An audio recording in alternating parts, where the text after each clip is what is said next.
Triratna Saranam Namamitabai Buddhaya, homage to the lineage masters and the triple gems. I have brought 6 stanzas in today's video. Before going directly to the explanation of the stanzas, let's do the thing. Let's get into habit of of doing the things in Mahayana ways. Okay, Mahayana ways. So in Mahayana, what we do is before doing any type of virtuous activity, we take refuge in triple gems and the lineage masters. Okay, because of whom the teachings, the authentic teachings, have survived so long. Okay, and then second step is to set up the motivation. Okay, why you are doing what you are doing. Okay, so being Mahayanis, there's only one motivation. There should be only one motivation, is to free all the entire motherly beings. Okay, not only human beings, not only your own mother, not only your relatives, not only your loved one, but also your enemies. Okay, and strangers, not only human beings but animals also, in beings of the entire 6 realms. Okay, so motivation should be being a Mahayanist. There should be only one motivation, which is to end the suffering of entirely 6 realms beings of the 6 realms. Okay, now currently we are not able to imagine how many people are in your house also. Okay, 5 members, 6 members. Imagine, let's say you have 5 or 6 member family. So look at it, and each and every member of your family, they have all different type of inclination, which those inclination has come because of their past karma. Okay, so by past conditioning. So dealing with this 5 or 6 member of family is so difficult. Imagine helping entire being of the 6 realm getting out of suffering. This is the impossible, near impossible task for us. Okay, so it is said that only a Buddha has capacity, skillful means to help beings get out of the suffering by giving the teaching according to their mental inclination. Okay, so if you want to help entire motherly beings, then you must be Buddha. Okay, so motivation for you to hearing any teaching or reading any teaching, contemplating any teaching, or meditating, or acquiring any type of skill should be always to help beings get out of the suffering. Okay, that should be your motivation. Okay, so this is what Acharya Shantideva was doing initially, if you remember the initial teachings. So in stanza 1, we saw that he was prostrating all the triple gems as well as all the lineage masters before starting his talk. Okay, and then he was saying he was saying his intention of doing whatever he was doing. Okay, in stanza 2nd and 3rd, and then he started talking about the Chher Sampati. Okay, so here he is remembering about the death or impermanence of life. Okay, why it is important to remember the impermanence of life? Because if you don't remember the death, then you will forget that you will one day die, and then you will start gathering the things, people, wealth and everything, as if that you will live permanently, and then you will get entangled in those wealth relationship or status, whatever you are acquiring, you will get entangled on those things, and then you will totally forget that you will die one day. And then when the death approaches you, you will be in complete shock, and then you will realize that your whole life you wasted in useless thing. And then in that state of mind, if negativity, if your mind becomes a little bit sad or negativity comes in that mind, then you might end up taking birth in the lower realms. Or you, if you, let's say you did the really virtuous thing, and then at the time of death, you end up getting birth in the higher realms, such as God realms. But still, life in those realms are still impermanent. You won't live forever there. When your karma to enjoy those godly realms finishes, then you will die, and then you can end up getting rebirth in any of the other realms. Okay, so that is really important, to remind us constantly that we are visitor only here, as if you are visiting from one country to another country only for a couple of month. So if you have in the mind, then if you go there in another country, if you remember that I'm here for 1 month only, then you will gather the things which are necessary only to live for the 1 month. Okay, you won't get entangled with the things and money and then relationship for 1 day, 1 month only. Okay, so those things becomes really less important for you. So the most important thing for that moment is like, what about the future life, what will happen after life. Then you will think about your karma, how you get the good rebirth. All those things you will start thinking, reading, contemplating about those things only once you understand, or once you are mindful of your death. Okay, that is why Acharya Santideva was talking about the Chen Sampati, because right here and now, suppose I am going in some country, some new place for 1 month, then I will think about what are necessary for me to live in that 1 month. Similarly, if you think about one day I will die, then you will start thinking about what are necessary for me, so that I can make use of this moment. Okay, so that's what Acharya Santideva is doing in fourth stanza. And then he started talking about the bodhicitta. Okay, so then he actually started showing the qualities of bodhicitta from stanza 10 by comparing it with some type of chemicals, or some type of precious gems, or kind of tree which will never cease to give fruit. Okay, so he was showing the quality of those bodhicitta, so that we can hold that bodhicitta tightly. Okay, and not get entangled with other unnecessary things.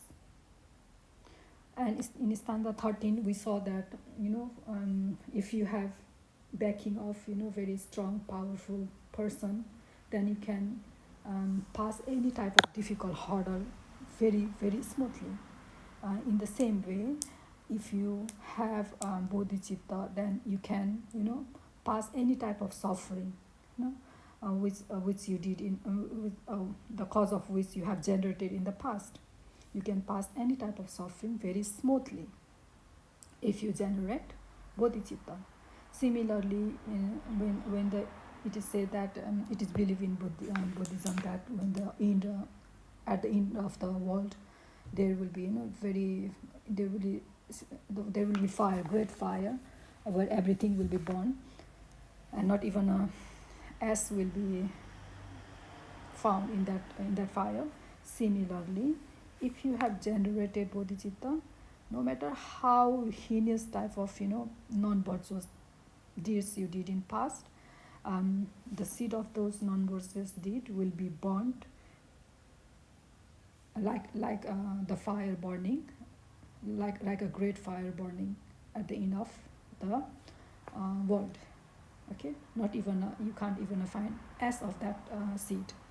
So Acharya Santideva was encouraging us to hold that bodhicitta or generate that bodhicitta by giving these qualities. Okay, up to, so we did that up to stanza 14.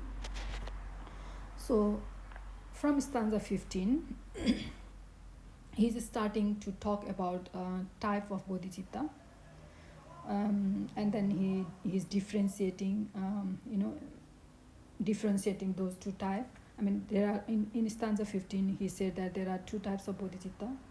A bodhicitta should be understood of two kinds.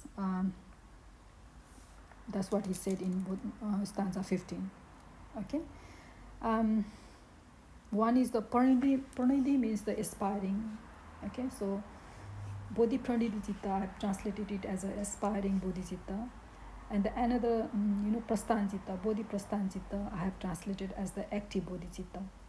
Okay, so prasthan means which has already started going, okay, which has already generated bodhicitta. We can simply say the bodhicitta, and another one is the aspiring citta, bodhicitta. But I don't know, just to match that bodhi prasthan, I just translated it as the active bodhicitta, or you can say only simple bodhicitta, aspiring bodhicitta and bodhicitta. Okay, so according to Acharya Santideva, bodhicitta should be understood of two types. One is aspiring bodhicitta, another one is the actual active bodhicitta. Okay, so that's how he is starting to introduce the type of bodhicitta in the stanza 15. Okay, in stanza 16 he's differentiating those two type of bodhicitta by giving example. Okay, suppose you are wishing to go somewhere but you haven't started. Okay, you are thinking about going there somewhere, and in another step you have already started walking there. Okay, so whatever difference between these two, okay, wishing to go and similarly and actually going process, okay, whatever difference between these two is seen in these two is seen, same difference should be understood respectively in between bodhi pranidhi citta as well as bodhi prasthana citta. Okay, so Acharya Santideva says in stanza 16, aspiring bodhicitta is like you are making wish that you will walk. Okay, but the active bodhicitta is actually the bodhicitta is the condition or state where you all actually started walking. Okay, so that's how he is differentiating those two bodhicitta. Okay, in stanza 16. So in stanza 17 he is comparing the benefit of those two type of bodhicittas. Okay, so he says that aspiring bodhicitta, okay, the bodhicitta which has wished to go, okay, but it hasn't already started. Okay, so aspiring bodhicitta also has great rewards in the world. Okay, wherever you live in your surrounding, everyone will like you. If you have the aspiring bodhicitta. Okay, aspiring bodhicitta means bodhicitta. Let's define bodhicitta. What is bodhicitta? So bodhicitta is a mind which has wisdom and compassion.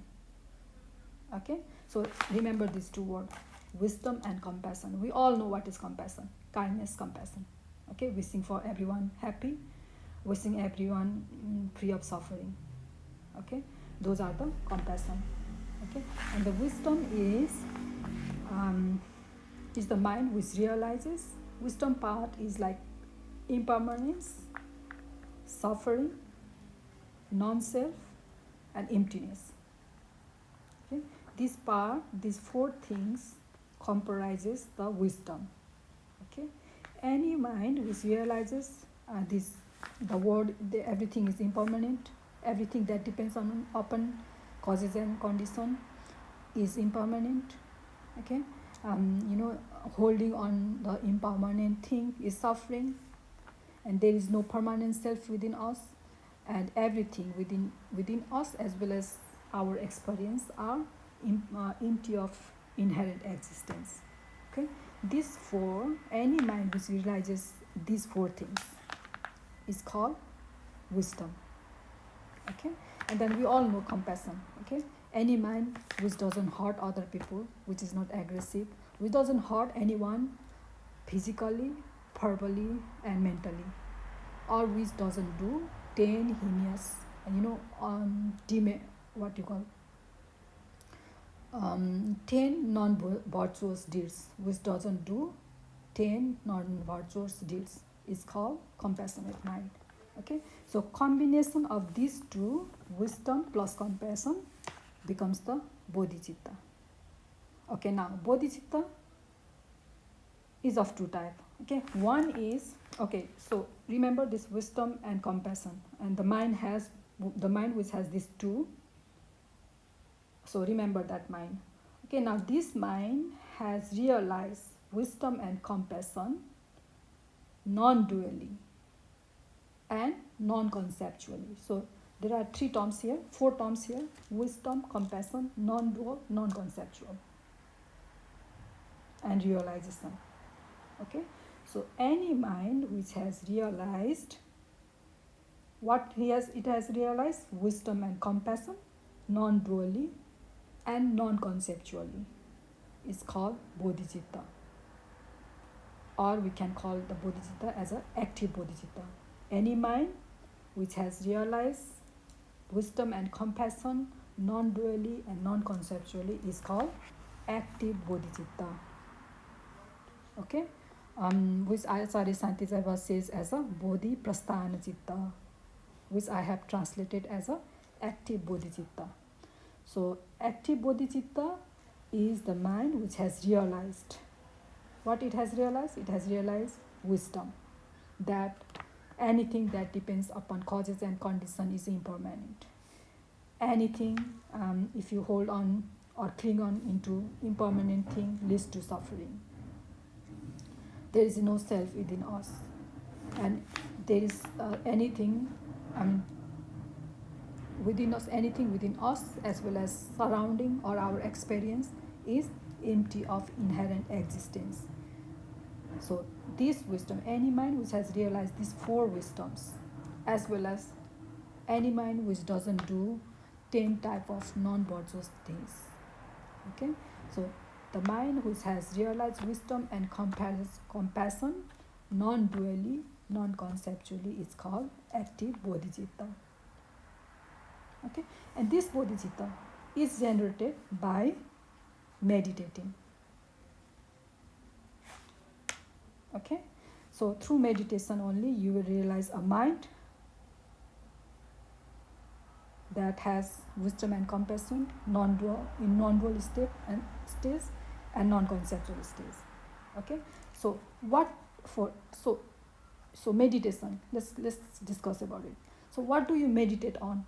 Then the question comes, how do you meditate on? How do you realize wisdom and compassion non-dually, non-conceptually? For that, you need to read the teaching of Buddha, sutras, which is called sutras, and explanation of those sutras by lineage masters, which is called shastras. Okay, so first you read the sutras, you read the shastras, you acquire, in this way you acquire a wisdom. Okay, you read about the impermanence thing.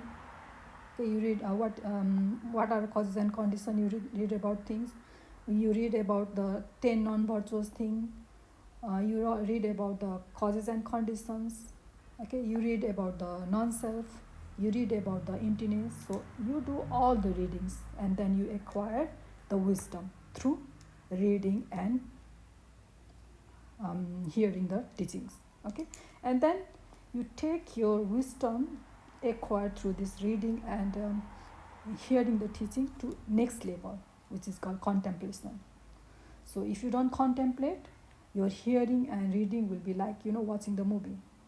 As long as you watch the movie, you forget about your suffering, but as soon as you get out of that movie hall, then all your suffering comes back.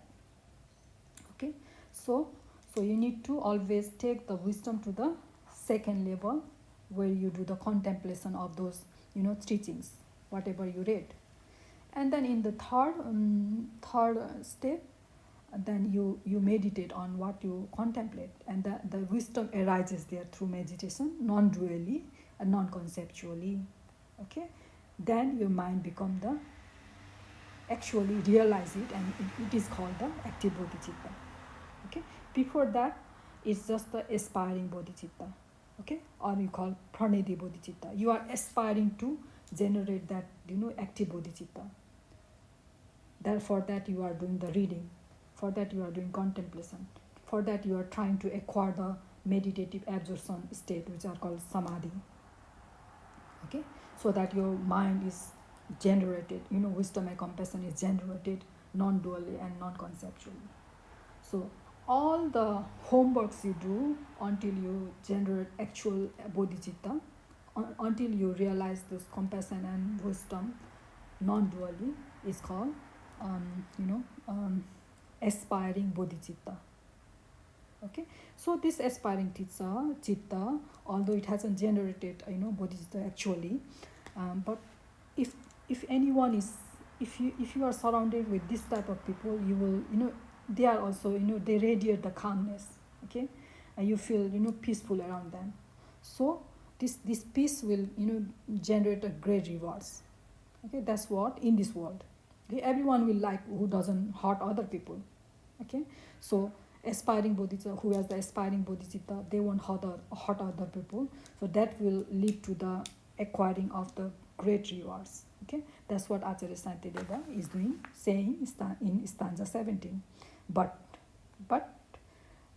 he says that the uninterrupted unceasing merit that flows from the active bodhicitta, this uninterrupted or unceasing merit, flow of merit, won't be achieved by aspiring bodhicitta, won't have this unceasing merit, flow of merit. Okay, that's what Acharya Shantideva is saying in stanza 17. Okay, and then in stanza 18, he's actually defining what is bodhicitta. Okay, how do you generate it? So in 18 and 19, he's defining that. Okay, he says that the moment anyone holds a mind with unswerving determination, an unchanging determination, that he or she will liberate limitless being from the suffering. From that moment onward, the uninterrupted stream of merit will start flowing like a sky. No one can interrupt sky. Similarly, this merit will not be interrupted when any mind holds that that bodhicitta, okay, with unchanging determination. Okay, so he is here defining the what we call bodhicitta. What we make the I said that we all, being a Mayanist, we should have only one goal, that we should help each and every being free from suffering.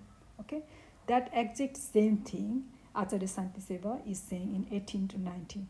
Okay, the moment someone holds that mind, okay, that with unswerving determination, that he or she will liberate limitless being. Not only the loved ones, but the enemy also, but the stranger also. Not only human beings, but animal also, ghost also, hell beings also, God also. So the moment when someone generates that mind, that he or she will liberate limitless being from that moment. Okay, that mind is called bodhicitta, and from that moment of generation of the bodhicitta, merit will uninterruptedly start flowing like a sky. No matter if they are asleep or they are careless in various manner, doesn't matter, but their merit won't cease once the active bodhicitta is generated. That is what he is saying in 18 to 19 stanza. Okay.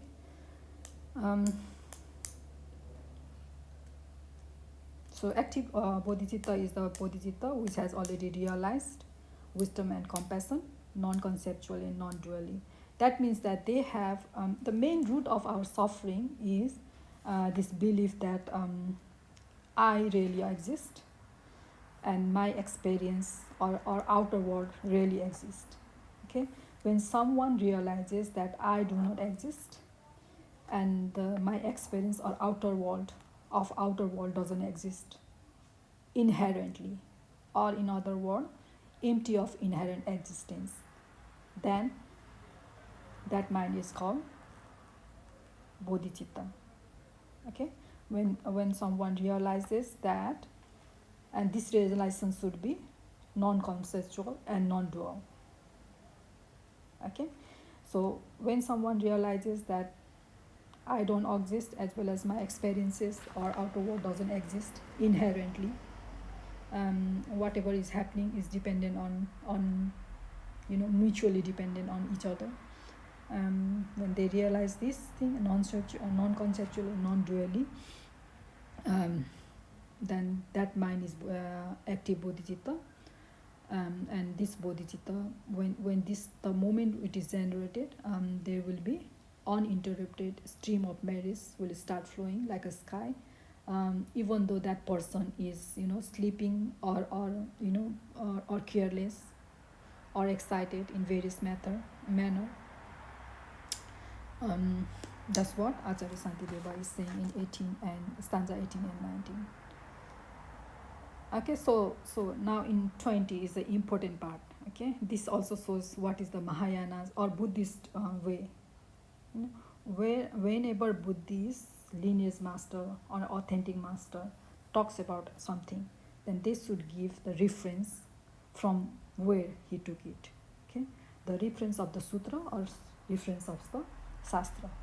So in stanza 20, Acharya Santideva is saying that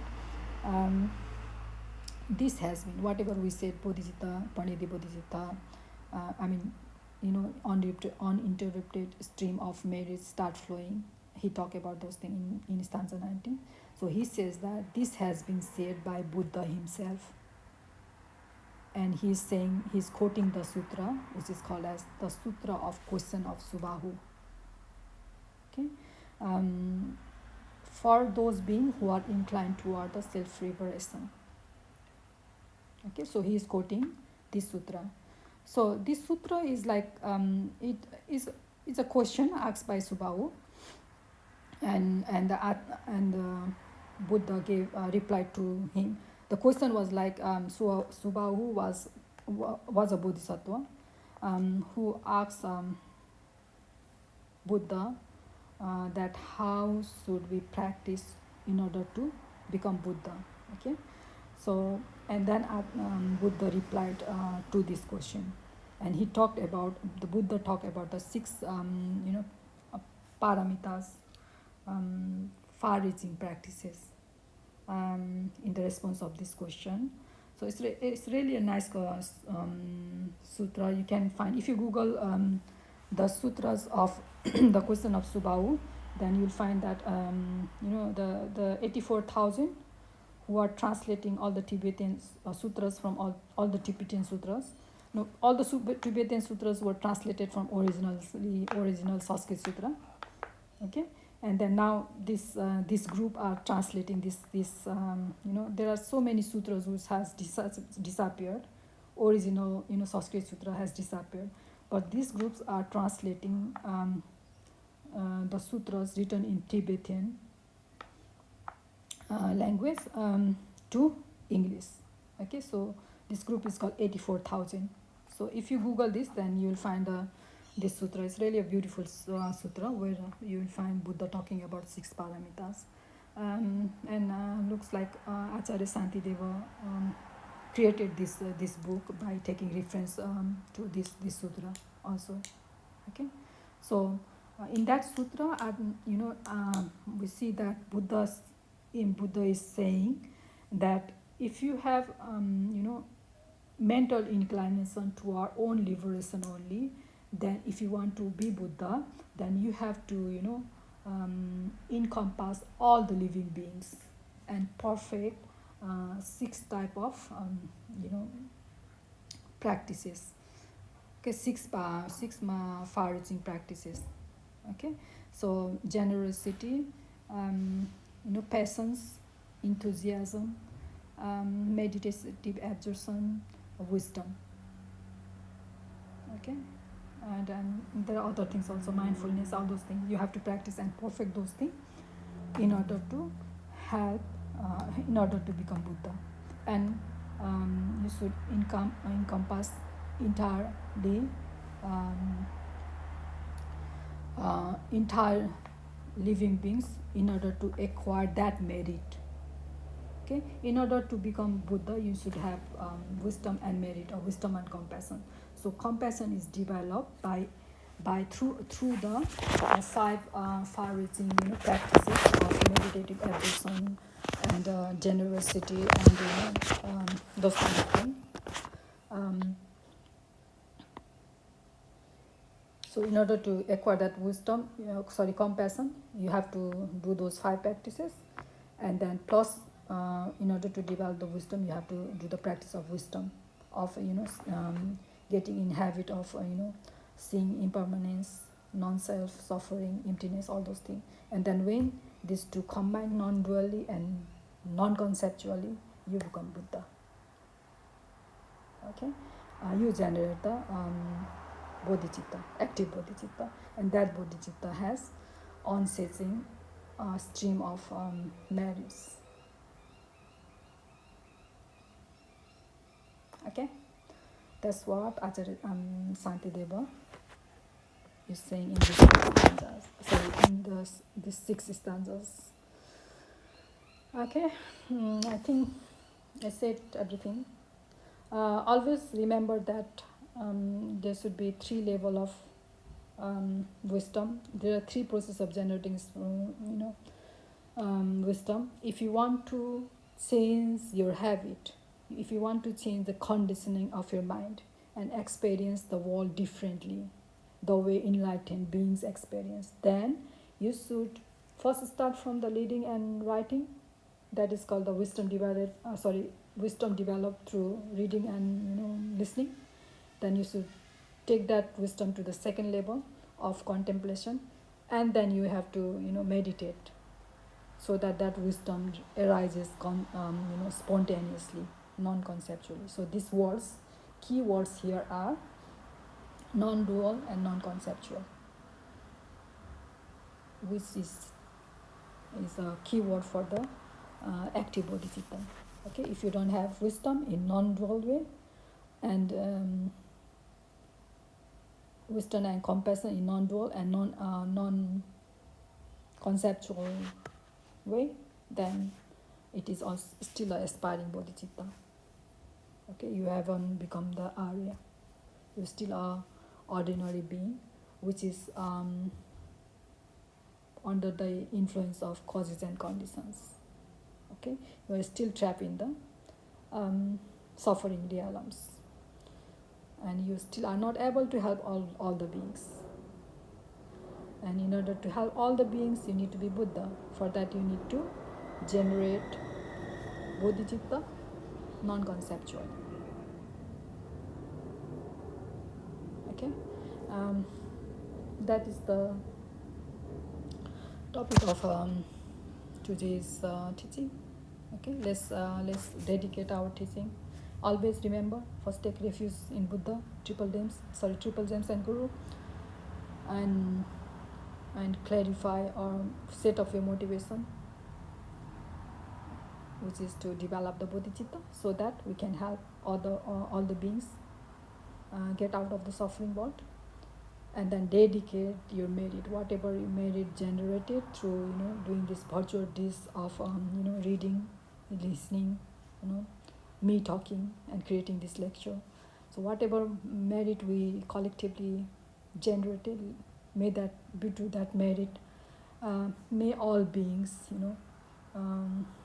find the authentic masters and start in the path of that lead out of the suffering, not only for themselves as well as other beings.